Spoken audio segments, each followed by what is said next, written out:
সবাইকে সংবাদ এক নজরে স্বাগত। সঙ্গে আছি শেখ সাব্বির হোসেন। ফ্যাসিবাদের বিরুদ্ধে কঠোর প্রতিরোধ গড়ে তোলার আহ্বান জানিয়ে জামায়াত ইসলামীর আমির ডক্টর শফিকুর রহমান বলেছেন, নির্বাচন নিয়ে সবাইকে প্রস্তুত থাকতে হবে। সকালে কুমিল্লা সদর উপজেলার দক্ষিণ পদোয়ার বাজারে পথসভায় তিনি বলেন, কোনো দল দখল বা লুটপাটে অংশ নিলে জনগণই তাদের রুখে দেবে। লালমনিরহাটের পাটগ্রাম থানার হামলা চালিয়ে সাজাপ্রাপ্ত 2 আসামি ছিনিয়ে নেওয়ার ঘটনায় 2 বিএনপি নেতাকে দল থেকে বহিষ্কার করা হয়েছে। বহিষ্কৃত দুজন হলেন পাটগ্রাম উপজেলার বিএনপির সদস্য বাদশা এবং জাহাঙ্গীর মোস্তাফিজ চপল। জেলা বিএনপি এক চিঠিতে এই সিদ্ধান্ত জানিয়েছেন। গত বুধবার রাতে থানায় হামলা চালিয়ে 2 আসামিকে ছিনিয়ে নেওয়ার ঘটনা ঘটে। কুমিল্লার মুরাদনগরে একই পরিবারের 3 জনকে পিটিয়ে হত্যার ঘটনায় স্থানীয় ইউনিয়ন পরিষদের চেয়ারম্যান শিমুল বিলাল সহ 38 জনের নামে উল্লেখ করে মামলা করা হয়েছে। এতে অজ্ঞাত আরও 25 জনকে আসামি করা হয়েছে। গত বৃহস্পতিবার করইবাড়ি গ্রামে গণপিটুনিতে রোকসানা আক্তার রুবি, তার ছেলে রাসেল মিয়া এবং মেয়ে জোনাকি নিহত হন।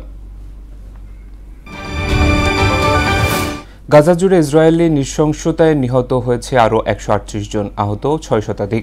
গাজার স্বাস্থ্য মন্ত্রণালয় জানিয়েছে 21 মাসের হামলায় প্রাণহানি দাঁড়িয়েছে 57,000। এদিকে হামাসের হামলায় প্রাণ হারিয়েছে আরও 2 জন ইসরায়েলি সেনা। চলমান পরিস্থিতিতে যুদ্ধবিরতির প্রস্তাবে ইসরায়েলের সঙ্গে আলোচনার প্রস্তুত হামাস।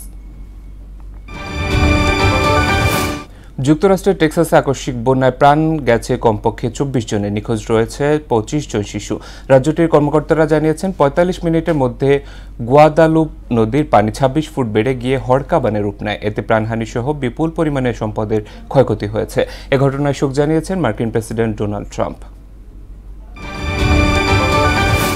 দ্বিতীয় ওয়ানডেতে আজ মাঠে নামছে বাংলাদেশ ও শ্রীলঙ্কা। বিকাল 3টায় কলম্বোর প্রেমাদাসা স্টেডিয়ামে শুরু হবে খেলা। প্রথম ম্যাচ 77 রানে হেরে যাওয়ায় এ ম্যাচে বাঁচা মরার লড়াই বাংলাদেশের জন্য। আগের ভুল সূত্রে সামনে এগিয়ে যাওয়াই এখন লক্ষ্য বলে জানান দলের top order batsman Tanzid Hasan Tamim. নারী এশিয়া কাপের বাছাই পর্বের নিয়ম রক্ষার ম্যাচে আজ মাঠে নামছে বাংলাদেশের মেয়েরা, প্রতিপক্ষ তুর্কমেনিস্তান। মিয়ানমারের ইয়াঙ্গুনে সন্ধ্যা 6:30টায় শুরু হবে ম্যাচটি। টানা 2 ম্যাচে জিতে সবার আগে মূল পর্ব নিশ্চিত করেছেন পিটার ব্যাটলারের শিষ্যরা।